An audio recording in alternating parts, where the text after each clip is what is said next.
Hi there, I'm Summer Wilms. And I'm Mr. Foreman. And this is Cricket. And this is our Mojave Road adventure. This expedition begins where the borders of California, Nevada, and Arizona converge. At the outskirts of Bullhead City, on the banks of the Colorado River. On the western shoreline is the RV Indian Casino and Resort. The word RV translates as money from the local Indian language. This resort serves as a conspicuous landmark for the beginning of this adventure. A short distance to the north is a starting point for what is an old Indian trade trail. The current Mojave Road travels west through the desert country for 140 miles, terminating near the town of Barstow in California. Mile 0, the official start to the track.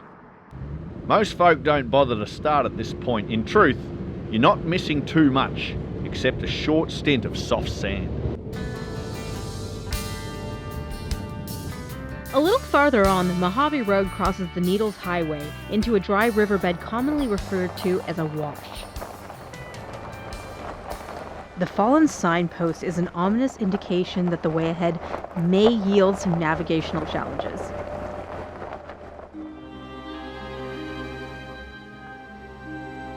Our first night is not too far from the highway along the wash, beneath the rugged skyline of the Dead Mountains that overlook the lights of Bullhead City in Arizona.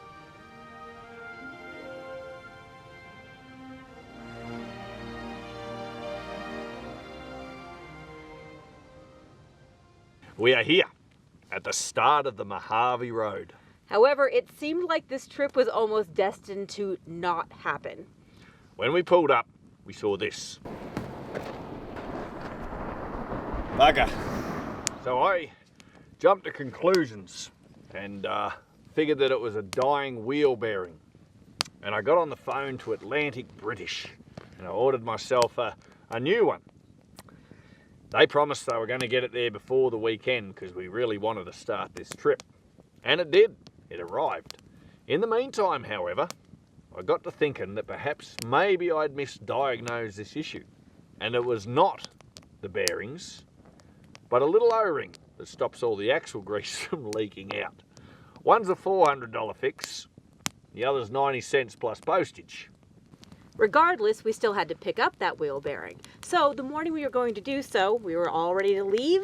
And then this one decided that it was a good time to sample a little antifreeze. Now, if you know anything about ethylene glycol, you know how toxic it is to, well, just about everything. So even though it's possible that she got maybe a drop, maybe only 2, we couldn't be sure. So we rushed her down to the vet where they treated her with ethanol.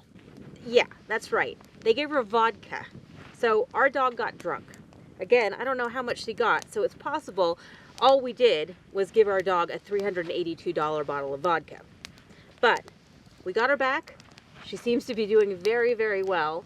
And we are now finally going to start the Mojave Road. So what's this adventure all about? It's time for a historical tale, or at least an approximate account.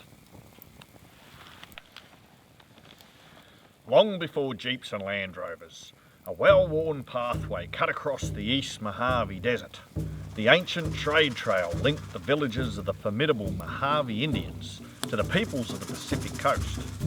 The Mojave farmed the fertile banks of the Colorado River and used their intimate knowledge of the land across from seep to spring to waterhole to trade surplus foods for shells with coastal people.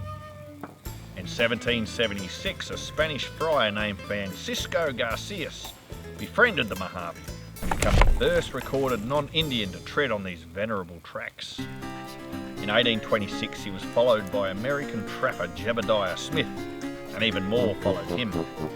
But not all the new visitors brought with them good manners, and by the time Smith returned only a year later, he found the hospitality of the Mojave not so warm. The Mojave attacked Smith's party, killing his men and forcing Smith to flee into the wilds. This incident gave the Indians a treacherous reputation, yet still the newcomers came in greater numbers to travel west across the desert. When the United States acquired the land that is now California, talks began concerning a transcontinental railway. Exploration parties were set forth, and Lieutenant Whipple arrived in 1854. Whipple's party commissioned the Mojave Indians as guides, and his team were responsible for naming many of the features along the trail. Congress, unable to decide on a myriad of railway possibilities, instead chose to improve wagon roads, a task that fell on pioneer Edward Beale. Declaring the wagon road ready in early 1858, trains of immigrants began to toil their way across the country, but upon arrival amongst the Mojave, found their hostilities towards the white men had increased. Attacks on the wagon trains prompted the arrival of over 500 soldiers, a force far too strong for the sedentary Mojave to resist, and the Indians wisely surrendered under terms of agreement. Government wagons began to trundle along the trail, US mail, troops and military equipment, but as some of the other native peoples became troublesome, more military forts were constructed to protect the convoys. Fort Paiute and smaller stations at Rock, Marl and Soda Springs were built, and Camp Caddy to the west. By 1883, the Pacific Railroad had been laid, diverting much of the traffic from the Mojave Road, and over time, the original alignment of the track faded from memory. 1981 saw a likely little club called the Friends of the Mojave Road make efforts to mark and restore the track, and by now, it's a very popular 4x4 route.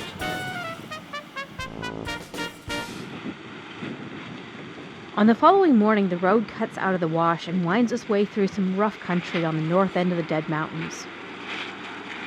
We're guided by not always obvious rock cairns.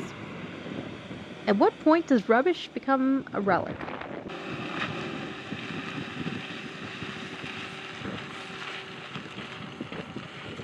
Our oil leak only happened during a hot day while driving long miles in an open highway. With our unneeded and expensive wheel bearings still in the box, we trundle along and our unfixed leaky O-ring causes no more issues. Maybe because there's no oil left in the diff? Ignorance can be bliss.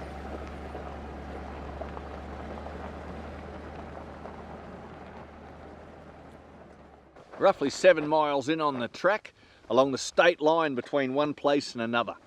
Now we're thinking, somewhere in those rocks should be a place called Picture Canyon where we can find some old Indian petroglyphs. So we're going to wander in there and go exploring.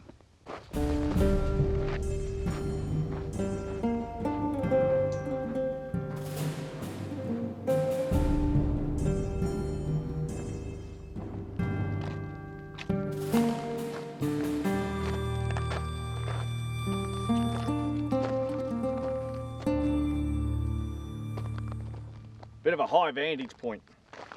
You can see there's a creek line behind us, and if I'd hazard a guess, these petroglyphs could be behind that low-lying hill that you can see just there. 20 minutes later, we reach the sandy little watercourse. Well, that come up with nothing. I think we're going to have to get some GPS coordinates and follow the machine rather than my reckoning. While the navigational instruments are consulted, an interesting desert occupant makes an appearance. This adorable little creature is a desert tortoise. Now, I think we're quite lucky to see one because their numbers have been in great decline over the last few decades. In fact, it's estimated that their numbers are only about 100,000 total. This is due mostly to human activity, so I think we'll go on our way and leave you be. Does that sound okay?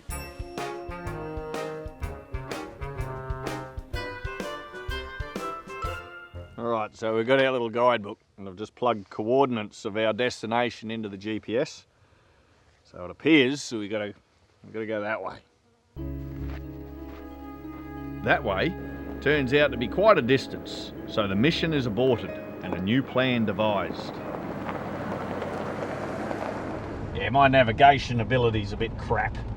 So it is that it's It's not 7 miles in from the Needles Highway, it's 7 miles from the very start of the Mojave Road, so we're off by 3 miles from the starting point, and wow, what are you going to do?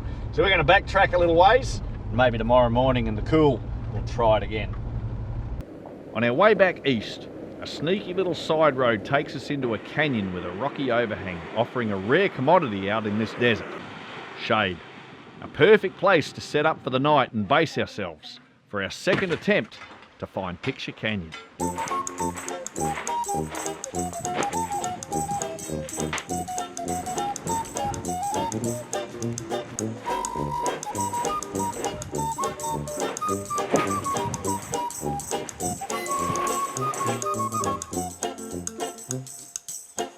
Well, after a bit of misdirection and getting lost, we found this marvellous little grotto in a canyon.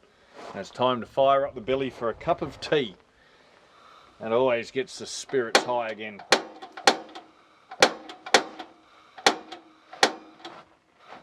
Oh dear.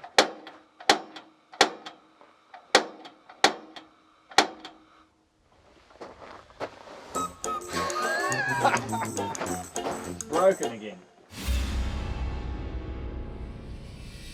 The grotto where we've made camp proves worthy of exploration. Moisture oozes from the granite-soaked rocks, forming small puddles of thick green sponge. The water on its own is fresh and clean, and this muckless real estate is swiftly occupied by hundreds of tadpoles. Native American petroglyphs coincide with water through these harsh deserts, and some are found high up on the rocky cliffs. Delicate plants find sanctuary in the rocky seeps, such as the wild desert tobacco with its characteristic tubular white flowers. The cat's claw acacia is not so delicate, growing into scrappy small trees with copious yellow blooms. This in turn attracts swarms of bees. They are commonly found along the gravelly washes, and the name cat's claw comes from their thorny covering of fierce, down-curved hooks.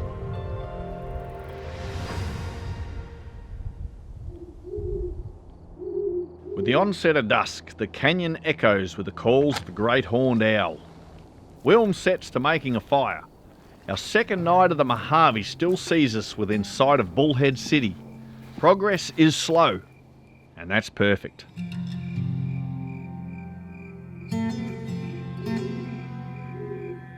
Flame-grilled steaks and roasted spuds are on the menu. Wilms nearly loses one, and Cricket is watching. In addition to the protein and carbs, there's some suspicious green stuff. It all makes for a nourishing feast under a rocky roof, with a horizon ablaze from the city globe.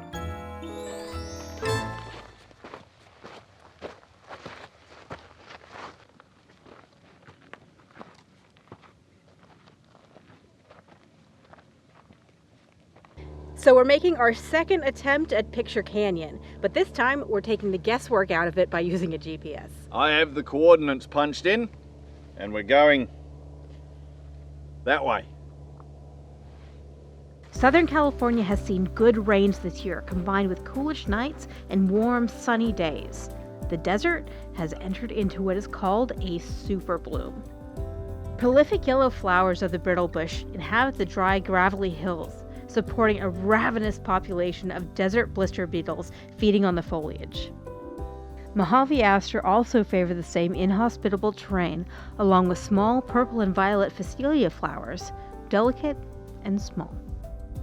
The diminutive Wallace woolly daisy, and what we're calling a snowflake, have tiny flowers barely bigger than the coarse grains of desert gravel. Succulent purple mats grow in the wash. There's pincushion, golden primrose, and creosote bush, an ever-present companion. The nights have been cool, and an army of ants are still sluggish. Even a bumblebee enjoys a nap in a comfortable-looking poppy. A hawk moth caterpillar basks in the sun on a very wispy bush. Another finds sanctuary among the formidable spines of a cholla cactus. The super bloom has encouraged this cacti to display its own golden flowers.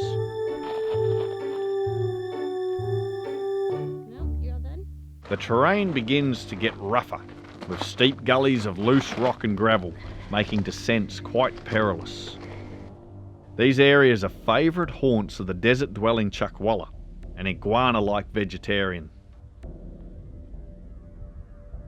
A second desert tortoise lounges outside its lair, and tiny chipmunks scurry about amongst the rubble. If my appearance doesn't give it away, it is already getting really hot out here, and it's not even, I don't know, it's probably only after 9 o'clock, but it is really difficult to find shade out here as well, so we're just sitting underneath the scrubby brush doing the best we can to take a break. So I'm thinking with our petroglyphs being over this way, but we've got a wash that runs down there that might give us much more reliable access into the canyon, so we'll follow that down and then walk back up.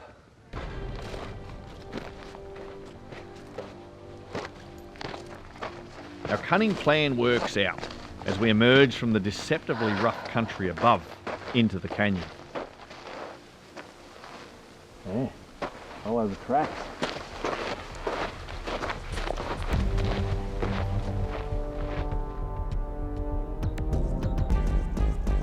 Following the riverbed upstream, pockets of greenery indicate moisture. Little streams trickle over rock and sand before vanishing again into the ground. I'll give this water a try and see if it's up to par.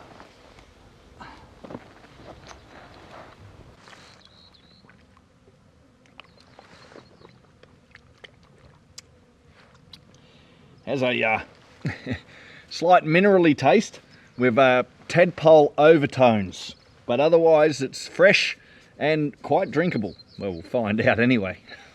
Might end up with a dose of the shits. Continuing onwards beneath the rugged cliffs, signs indicative of our destination begin to appear.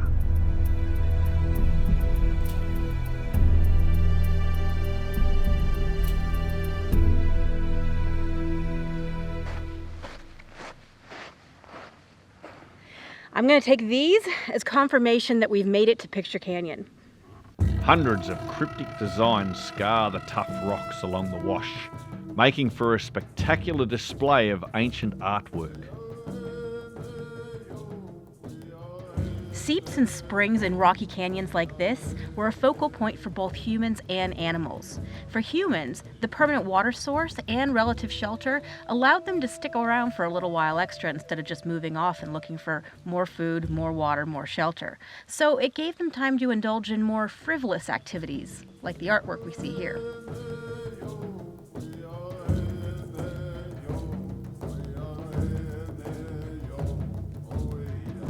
Petroglyphs can be really difficult to date, and even though these are all in the same place, it's still possible that there could be thousands of years between them. The day continues to heat up, and now it's time to begin the return journey to camp. Tomorrow we depart west, deeper into the desert, along the Mojave Road.